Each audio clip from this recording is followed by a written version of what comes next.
देखिए, business insurance के लिए जब आप किसी भी व्यक्ति के पास जाते हैं, खास तौर से जो एमएसएमई के ऊपर हम एमएसएमई बल्कि माइक्रो भी उसमें शामिल कर दीजिए, है ना।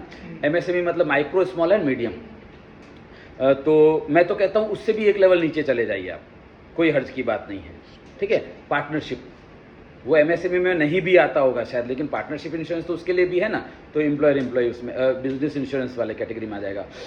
तो उन लोगों से जब आप संपर्क करते हैं और बिजनेस इंश्योरेंस उनको बताना है, तो हमेशा रूल क्या कहता है, रूल ये कहता है फीचर नहीं बिकते हैं, बेनिफिट बिकते हैं, ठीक है। अब बेनिफिट में समस्या क्या है कि अगर आप बेनिफिट बताना चाहोगे उसको, तो वो हाँ भी बोल सकता है, ना भी बोल सकता है, ठीक है। लेकिन फिर दूसरा रूल लागू होता है, selling is not about telling, it is about asking questions, right questions eight right time in the right way. तो इस पूरी की पूरी चीज को आप क्वेश्चंस में कन्वर्ट कर दीजिए, जो आप बताना चाहते हैं वो उसके मुंह से निकलवाइए। जैसे आप क्या बताना चाहते हैं कि इसमें आपको टैक्स बेनिफिट मिलेगा, ठीक है, डेफरमेंट की वजह से टैक्स डेफरमेंट बेनिफिट मिलेगा। तो अब आप उसको बोलेंगे सर इसमें आपको टैक्स डेफरमेंट बेनिफिट मिलेगा, तो बोलेगा ठीक है, मिलेगा मिलेगा, नहीं मिलेगा नहीं मिलेगा। उसको उतना, क्योंकि ये क्या चीज़ है उसको पता ही नहीं है शायद, और पता है तो भी उसने शायद नहीं की है। तो इस चीज़ की इंपॉर्टेंस एस्टेब्लिश कैसे करेंगे? तो शांति से बैठकर सोचिए कि ओके क्या प्रश्न हो सकते हैं। ओके पहले तो आप मुझे बताइए टैक्स डेफर करने से क्या बेनिफिट हुआ उसको?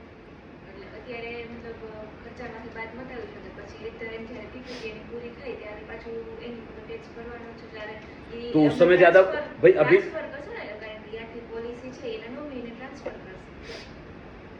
भाई मैं अभी अगले 20 साल का टर्म लेता हूँ, 20 साल तक मैंने टैक्स डिफर कर दिया, पर 20वें साल के एंड में तो भरना आएगा ना।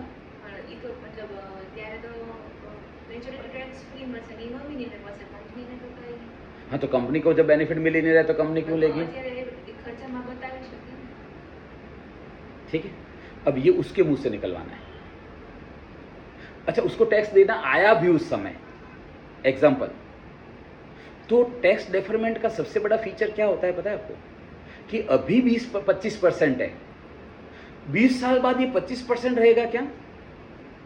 नहीं, उस समय कम हो गया तो उस समय वाला भरना पड़ेगा आपको, राइट।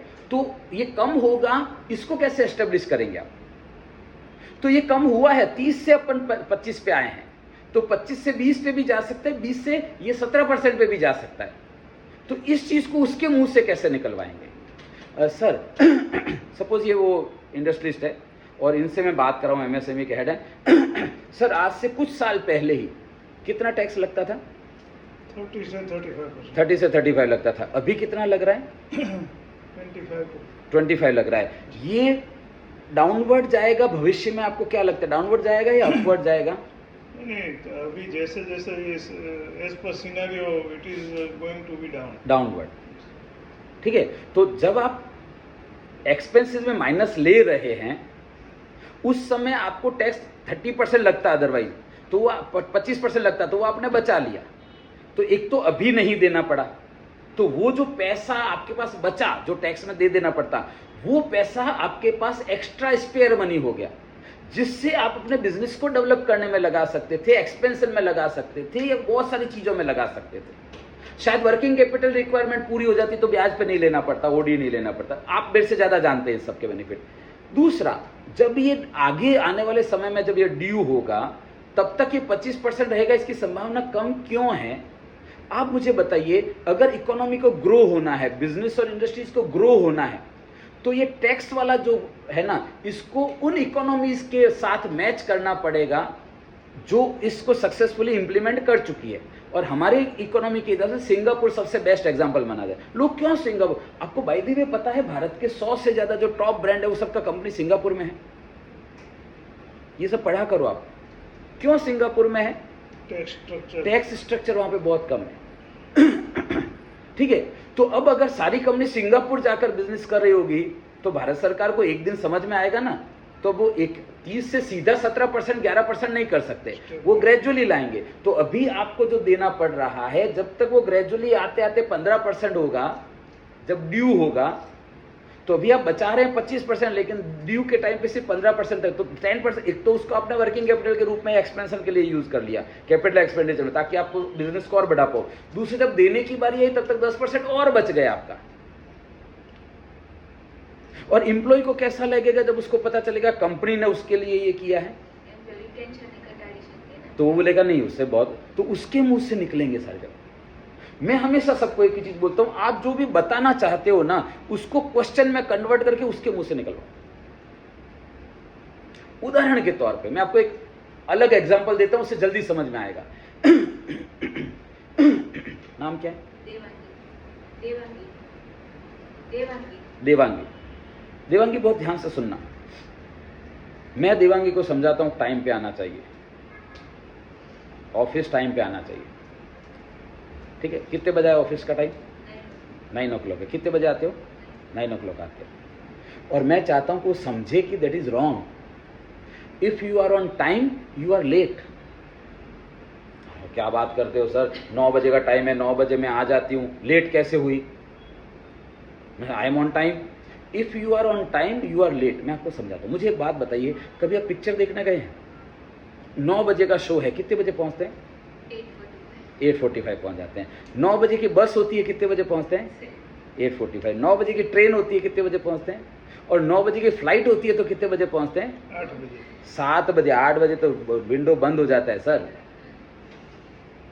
7 बजे पहुंच जाते हैं। राइट और रॉन्ग? यानी जहां जहां खर्चा करना है वहां पे पहले जाके खड़े हो जाते हैं? और जहां से कमा रहे हैं, रोजी रोटी, करियर, घर चला रहे हैं, अपने परिवार का पालन पोषण कर रहे हैं, वहां पे 9 बजे का मतलब क्या होता है? On time. कौन से एंगल से ये लॉजिकली सही लगता है, मुझे बताइए? कौन से एंगल से? 9 बजे आने का टाइम नहीं है, 9 बजे काम शुरू करने का टाइम है। ऑफिस 9 बजे को होता है, 9 बजे काम शुरू करने का समय है।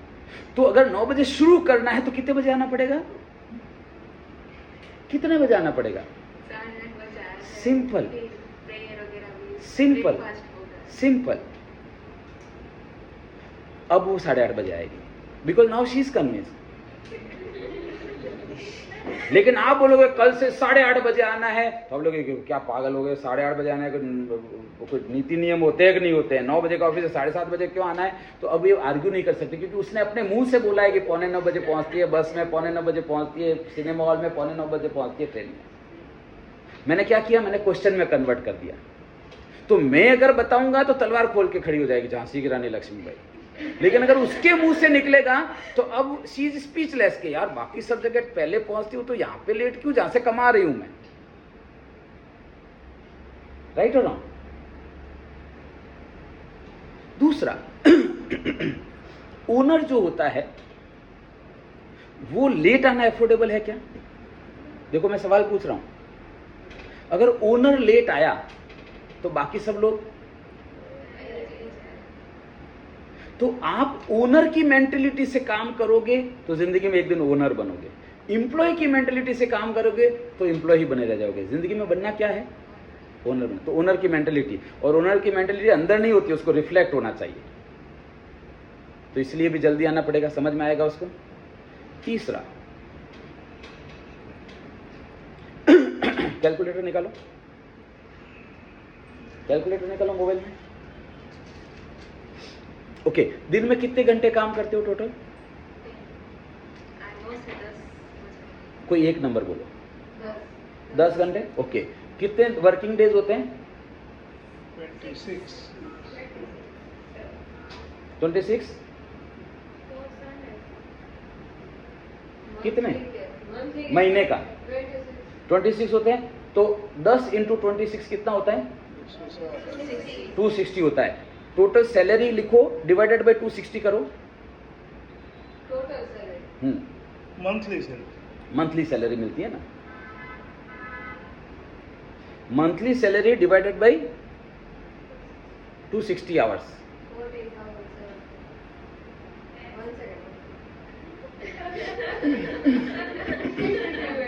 ये फाइनेंशियल प्लानिंग सिखाएंगे लोगों को। कितना आया देवांशी? 76.92. 76, ओके 76.92 मतलब 77 समझ लें, ओके 77 राउंड फिगर ले लेते हैं। तो ये आपका 1 घंटे का टाइम अमाउंट हुआ, डिवाइडेड बाई 60 करो, 77 divided by 60 1.28, ठीक है, ₹1.25 हो, 1.30 कर लेते हैं इसको, 1.30 यानी 1 मिनट का आपका वैल्यू कितना है? ₹1.25 है। अच्छा कितने मिनट लेट हुआ? अगर आप 9 बजे आते हो तो एक्चुअली आप कितने मिनट लेट हुए? 30 मिनट लेट हुए, वेरी गुड। तो 1.3 इंटू 30 करो, 39 रुपीज 1 दिन का हुआ, इंटू 30 करो 1170, इंटू 12 करो 14,000 था। तो यानी आप पूरे 1 साल में 14,040 रुपए जितना अपना नुकसान कर चुके हो, क्योंकि आपकी वैल्यू 1 मिनट की मैंने बताई, जितने मिनट लेट आए हो उतना आप अपने पीछे हो सैलरी से, अपनी इनकम से। कितने साल हो गए काम करते हुए? 1 साल हो गया। आप अंदाजा लगाओ अगर यही ट्रेंड रहा तो 10 साल होते होते ये कितने रुपए का लॉस हो जाएगा आपका? पहले साल 14,000 रुपये सैलरी के हिसाब से निकल के आया, फिर सैलरी बढ़ेगी तो ये 14,000 के 16,000 होगा, तो 14,000 प्लस 16,000 यानी 30,000 हुआ। उसके बाद आप 10 साल होते होते आप देखोगे कि आप कम से कम 6 से 7 लाख रुपया पीछे चल रहे होंगे अपनी इनकम से। और 10 साल बाद आपको ऐसा लगेगा कि यार जितनी मेहनत करते उतना मिल नहीं रहा है। कितना कम मिल रहा है? ये इतना कम मिलेगा। जितना 10 साल का आपने लॉस किया है ना पर मिनट के हिसाब से, उतना आपका इनकम कम होगा। ये रूल है। इसीलिए बड़े बूढ़े बोलते हैं ना time is money.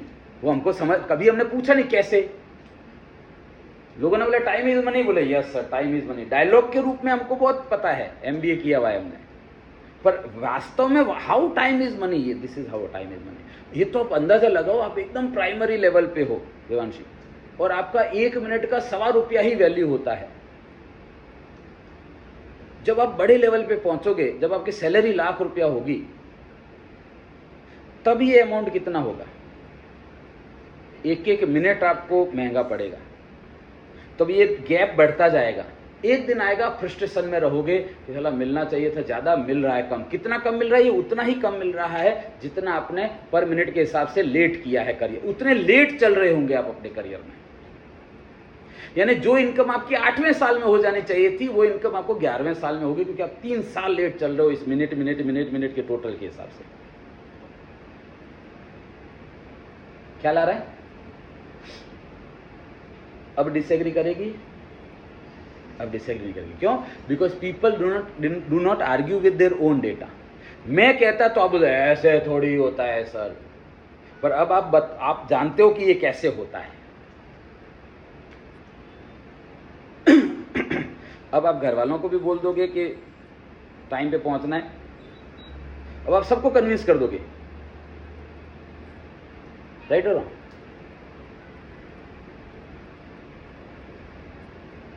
Making sense? सो और कोई भी प्रश्न आता है बिना किसी संकोच के मुझे 9825600778 पर अपडेट कर दीजिए। ये तो मैंने सैलरी का एग्जाम्पल बताया, 20,000 रुपये कमा रहे हैं उनका। आपका जो भी कमीशन आता है महीने का, साल का, उसको आप डिवाइडेड बाय वर्किंग आवर्स में करके देखिए, और तब आप देखेंगे कि आप कितना पीछे चल रहे हैं इनकम वाइज। उतना ही पीछे चल रहे हैं जितना आप डिले कर रहे हैं काम को, और ये अफोर्डेबल नहीं है। इसको रिवर्स सोचो मैडम, अगर यहां पर सुबह सुबह सर नोटों की एक गड्डी लेकर खड़े होते कि भाई जो व्यक्ति जितना मिनट जल्दी आएगा उतना रुपया उसको कैश दिया जाएगा। लाइन नहीं लगती, आप बोलते यहीं बिस्तर लगवा दो, घर जाना ही नहीं मेरे को, है कि नहीं? पर अभी है ना विजिबली दिख नहीं रहा है लॉस, अभी विजिबली लॉस दिख नहीं रहा है। अनफॉर्चुनेटली हम जब बीमा बेचने भी जाते हैं तो हम उसको बेनिफिट बताते हैं, लॉस नहीं बताते हैं। बेनिफिट ने कभी भी आकर्षित नहीं किया लोगों को। Fear of loss is greater than hope of gain. ये 8:30 बजे आना शुरू हो जाएगी। अगर कंपनी ने ऐसा किया कि 1 मिनट लेट आएगी तो ₹1.25 कट जाएगा तेरा 30 मिनट लेट आएगी तो 39 रुपीज कट जाएगा तेरा। होता है ना, आप बड़े कंपनी में देखना, अगर 9 बजे का ऑफिस टाइम है, अगर वो 9:01 पे आते तो हाफ डे का छुट्टी लग जाता है उसका, और 3 दिन कंटिन्यूस लेट आए तो पूरा 1 दिन का लीव विदाउट सैलरी हो जाता है। लोग अपने आप 8:45 बजे पहुंच जाते हैं। लेकिन जहां पर ऐसा रूल नहीं, वो अंगूठा वो फिंगरप्रिंट लगाने के लिए, लेकिन जहां पर ऐसा रूल नहीं है वहां पर एक्चुअली શું છે, મારા ફુવા આવ્યા હતા બોટાદથી એટલે જરાક મને લેવા જવું પડે। लेकिन अगर पैसा कटना शुरू हो जाता है तो फुआ को बोल देते हैं कि आज मत आना, अपने आप चले जाना है ना, या अपने आप घर पहुंच जाना, ऑटो वाला आ जाएगा। और घर वाले फुआ को कन्विंस कर देते कि इन्हें तो ऑफिस जવું પડે, इन्हें तो टाइम पर ना पहुंचे तो कपाई जाए पगार। अभी क्या है, अभी घर वाले आपको बोलते हैं कि आमा શું થઈ ગયું, ફુવાને तो लेवा જવું જ પડે, કહી દેજે તારા સાહેબને કે આવે છે તો લેવા જવું જ પડે, क्योंकि विजिबल लॉस नहीं है, ये लॉस है विजिबल। ख्याल आ रहा है? इंश्योरेंस में भी उसको विजिबल लॉस बताना पड़ेगा कि ये नहीं लेने का क्या नुकसान है। हम लोग है ना लेने के फायदे बता रहे हैं, फायदे ने आज तक किसी को ड्राइव नहीं किया एक्शन के लिए।